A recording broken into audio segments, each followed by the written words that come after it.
Amen. Bwana Yesu apewe sifa. Leo nazungumza sifa ya kuwa mchungaji. Bwana Yesu apewe sifa. Leo nazungumza sifa ya kuwa mchungaji. Sifa ya kuwa mchungaji ni lazima ujue namna ya kuomba. Hiyo ndo sifa ya kuwa mchungaji. Sifa ya kuwa mchungaji lazima ujue namna ya kuomba. Hiyo ndo sifa ya kuwa mchungaji. Bwana Yesu apewe sifa.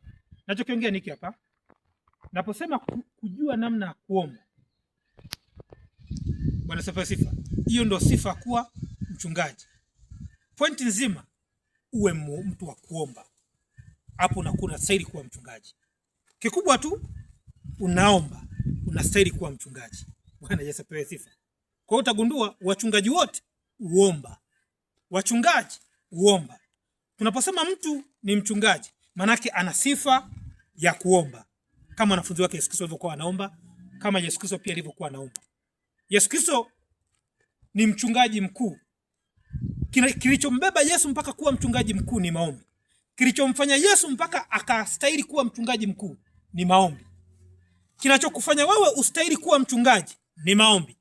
Kinachomfanya mtu astahili kuwa mchungaji wetu, kinachomfanya mtu astahili kuchunga watu wengine, kinachomfanya mtu astahili kuitwa mchungaji ni maombi. Bwana Yesu sifa. Hakuna uchungaji ambao hauna maombi. Ukijiita mchungaji alafu auombi, wewe sio mchungaji. Nikijiita mchungaji alafu siombi, mimi sio mchungaji. Kwa hiyo leo naiongea sifa moja tu. Sifa ya kuwa mchungaji ni kuomba. Sifa ya kuwa mchungaji ni kujua namna ya kuomba. Ndio ujumbe ambao nautoa siku ya leo. Sifa ya kuwa mchungaji ni kujua namna ya kuomba. Bwana Yesu apewe sifa. Lakini pia utaangalia pia Yesu Kristo anafundisha wanafunzi wake pia kuomba, lakini pia naachane nalo niliongea hili hapa. Ukisoma kwenye Luka mtakatifu 18 anasema hivi, mstari wa kwanza anasema akawaambia mfano ya kwamba imewapasa kumwomba Mungu siku zote wala wasikate tamaa. Akasema palikuwa na kazi katika mji fulani, amchi Mungu wala ajali watu, na katika mji huo palikuwa na mwanamke mjane aliyekuwa akimwendea akisema nipatie haki na adui wangu, naye kwa muda alikataa. Alafu akasema moyoni mwake, ijapokuwa simchi Mungu wala sijali watu, lakini kwa kuwa mjane huyu ananiuzi nitampatia haki yake asije akanichosha kwa kunjia daima.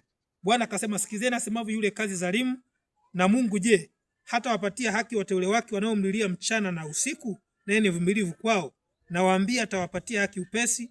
Lakini atakapokuja mwana wa Adamu, je, ataiona imani duniani? Bwana apewe sifa. Hapa Yesu anawaambia wanafunzi wake kwamba imepaswa kuomba siku zote pasipo kukata tamaa. Wanaoambia wanafunzi wake imepaswa kuomba siku zote pasipo kukata tamaa. Na mimi ninachokiongea ni kwamba sifa ya kuwa mchungaji ni lazima ujue namna ya kuomba. Kwa neno mengine, lazima ujue namna ya kuomba ili sifa kuwa mchungaji. Mungu akubariki sana. Asante kwa kunisikiliza. Amen.